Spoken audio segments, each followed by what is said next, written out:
প্রশ্ন না করি পরে সময় দেওয়া হবে।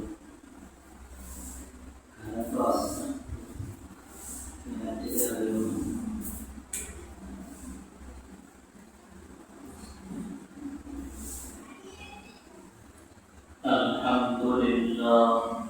الحمد لله نحمده ونستعينه ونستغفره ونعوذ بالله من شرور أنفسنا ومن سيئات أعمالنا من يهده الله فلا مضل له ومن يضلله فلا هادي له ونشهد أن لا إله إلا الله وحده لا شريك له أما بعد فأعوذ بالله من الشيطان الرجيم بسم الله الرحمن الرحيم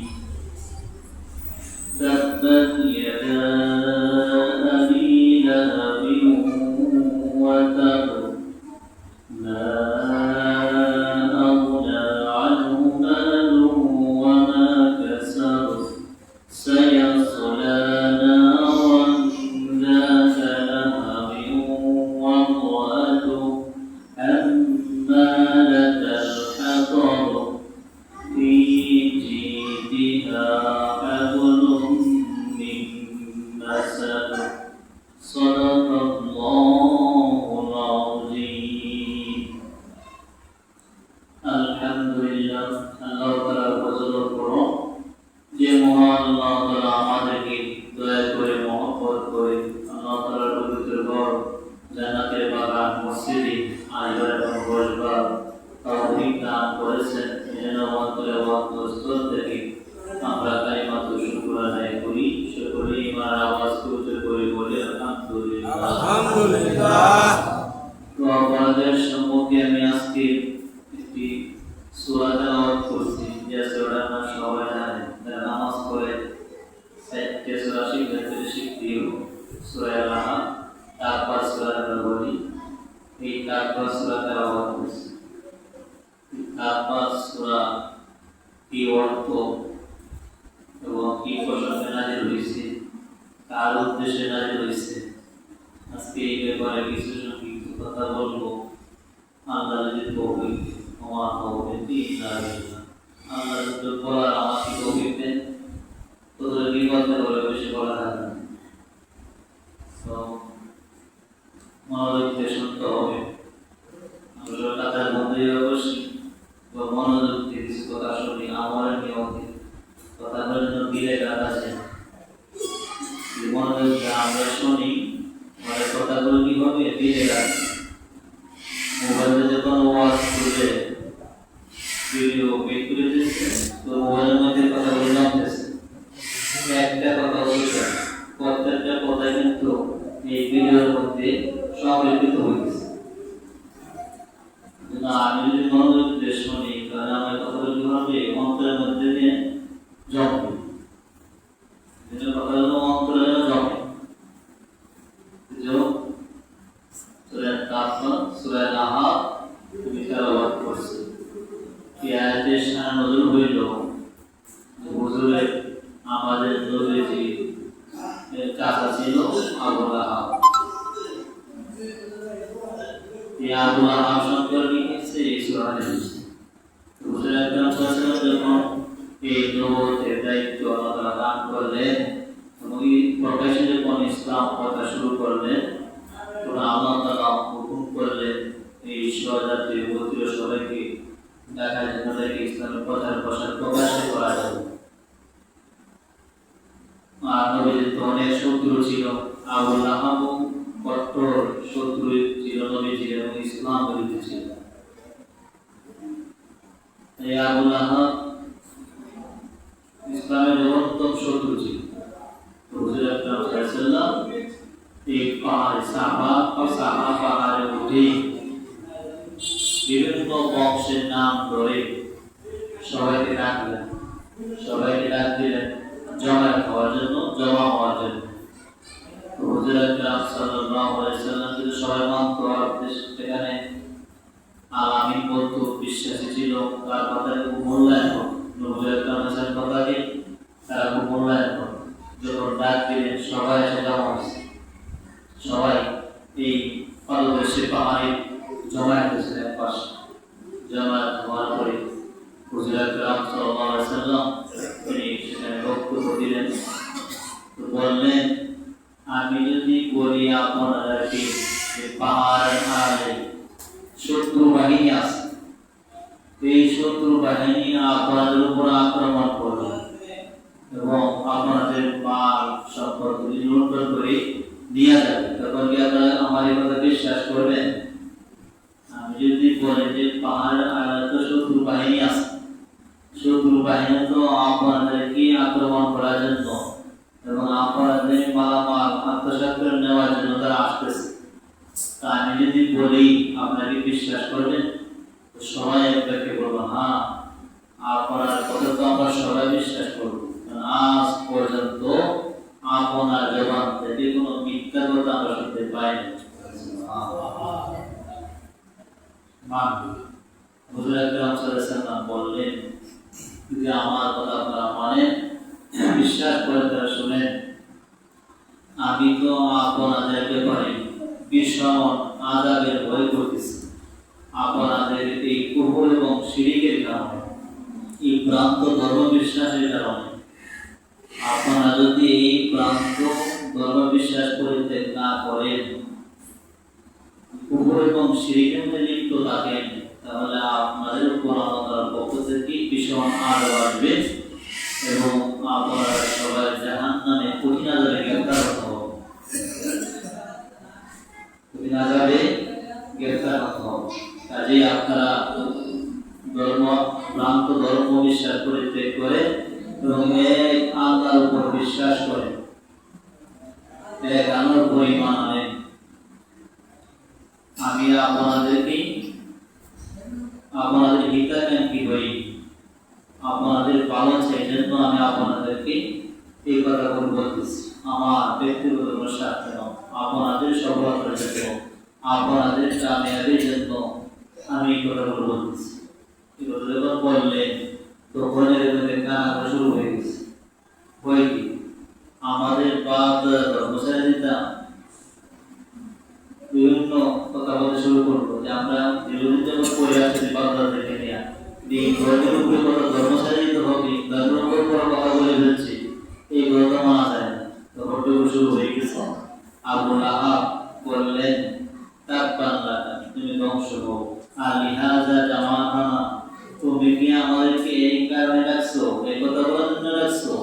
তিনি পাথর নিয়ে গেছেন, তাকে আঘাত করার জন্য মারা যান।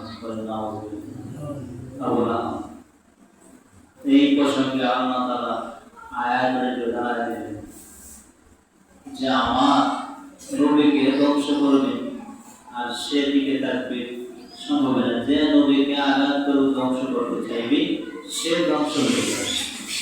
আল্লাহ তাআলা তাব্বাত ইয়াদা আবি লাহাবি ওয়া তাব, যে আবু লাহাবের দুই হাত ধ্বংস হয়ে গেছে এবং সে নিজেও ধ্বংস হয়ে গেছে। হাত ধ্বংস হয় নাই, নিজেও ধ্বংস হয়ে গেছে। আবু লাহাব যুদ্ধের 7 দিন পরে তার গলার মধ্যে প্লেগে পুরা দেখা গেছে। এই পুরা দেখা দেওয়ার কারণে মানুষগুলো সংক্রমণের ভয়ে তার থেকে দূরে সরতেছে এবং তাকে অনেক দূরে রেখে আসছে নির্জনে। কারণ সে সামনেটাকে তাকে তো আমাদের মধ্যে রোগ ছড়াইতে পারে, সেজন্য দূরে রেখে আসে। তো হাত পা ধ্বংস পচে গলে পড়তেছে, পুরা হয়ে গেছে। তো তার কাছে তো যায় না, দেখার জন্য যায় না, এমন ধ্বংস হয়েছে দেখার জন্য কেউ যায়, পচা করা শুরু হয়ে গেছে। এভাবেই সে মৃত্যুবরণ করছে।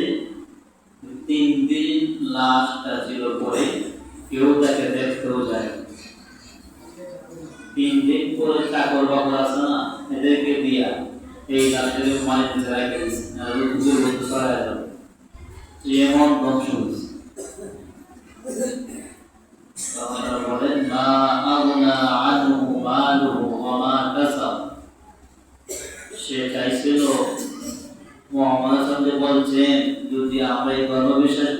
না করি তাহলে তো আমাদের উপর আঘাত আসবে, আমাদের উপর আক্রমণ আসবে। তাহলে আমার আক্রমণ আসবে, আমি তো অনেক বীর বাহাদুর, আমি তো দেশের সর্দার, মানুষ তো আমাকে লালের বাপ বলে। নাম ছিল আরেকটি, তো তাকে ডাকা হতো আবুল আহাব ডাক নামে। লাল হতো আগুনের গেলিহান অগ্রভাগ, আগুনের বদল লালে থাকে, লালে আমাদের তাহবাই রাখতে লাগে না।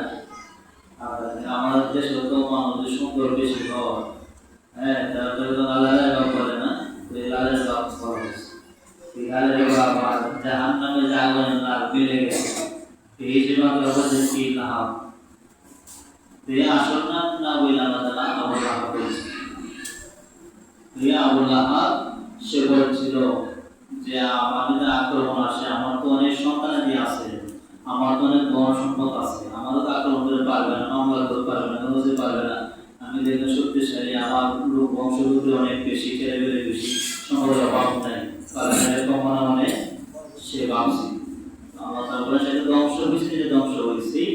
এবং মা আগনা আনহু মালুহু, তার মালামাল এবং তার সম্পদ তার সন্তানের কোনো কাজে আসে না।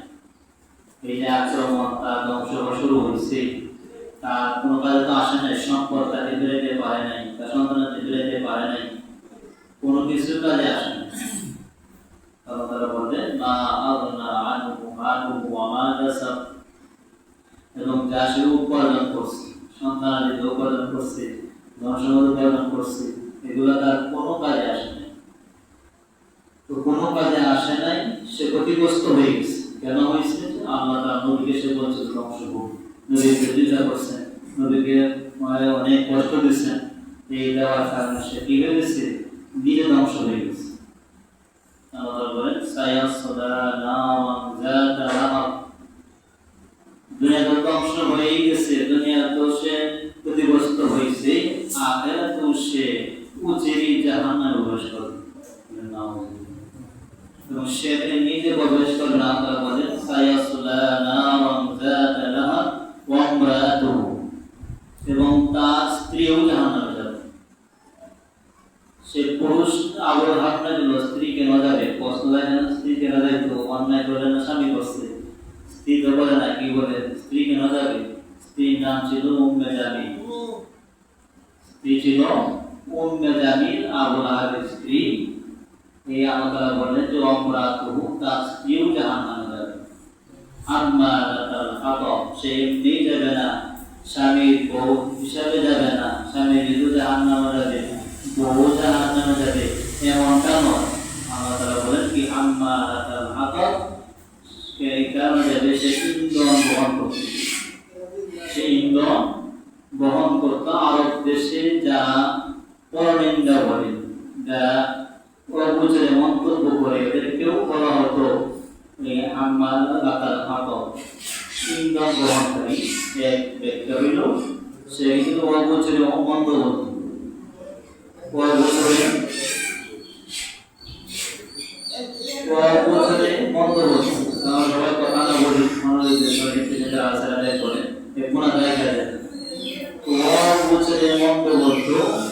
যখন নাকি হয়েছে, তখন এই উম্মে জামিল আবুল আহাব যার সর্দার, সর্দারের বহুত সর্দার কি বলে নেত্রী না, তিনিও এই উম্মে জামিলও বাইরেকে বলতো মানুষদেরকে, যে উম্মে জামিল বলতো যে উম্মে জামিল তো আবুল আহাবের বউ, আবুল আহাবের ছেলে ছিল অনেক, দুই ছেলের কাছে আমাদের নবীজি দুজন মেয়েকে বিবাহ দিয়েছেন নবুয়ত আগে। আবুল আহাব থেকে সেটা হয় উম্মে জামিল বেন হয়। তো উম্মে জামিলকে ঘুরে ঘুরে মানুষদেরকে বলতো যে মুহাম্মদ সম্পর্কে তো আমি বেশি জানি, আমার তো দেওয়াই, আমি বেশি জানি, কাজেই তার কথা আপনারা কেউ শুনবেন না, মানবেন না, সে একজন পাগল, এই কথা বলতো। তো মানুষ না বলতো যে নেতৃস্থানীয় লোক যদি বলতেছে পাগল, তাহলে তো লোকটা ছোট পাগল না, বড় পাগল, তাহলে তো আমাদের দেখা দরকার কেমন যে পাগলটা, বড় লোক যদি বড় লোকটা পাগল, তার কথা অন্যরকম আসে না ভিতরে দেখতে হবে। এই জন্য এই কথা বলছেন তখন মানুষ সকল দেখার জন্য যে স্থানীয় লোকেরা বলতেছে লোকটা পাগল, তাদের সাধারণ পাগল না, অনেক বড় পাগল। তারা দেখা দরকার মানুষ যেদিকে নিষেধ করে এদিকে মানুষ যায় বেশি, যারা বলে দিকে যায় না, না খেয়ে করবো যাওয়া দরকার বলা যাবো তো মানুষ তো নিষেধের আকৃষ্ট বেশি। এই জন্য অনেক লোক এই কথা বলার পরে যে নবীজি যখন বলছেন পাগল বলছেন তখন মনে করছেন দেখার জন্য অনেকে আসছেন দেখতে। দেখেন যে তিনি কাবা শরীফে আল্লাহ তাআলা বাইতুল্লাহ ঘরের পাশে দাঁড়ায় কোরআন শরীফ তেলাওয়াত করতেছেন। সুবহানাল্লাহ। ওয়াশ-শামসি ওয়া দুহাহা ওয়াল কমারি ইযা তালাহা, সমাজের সংক্ষিপ্ত এই সূরাটা তেলাওয়াত করতেছেন।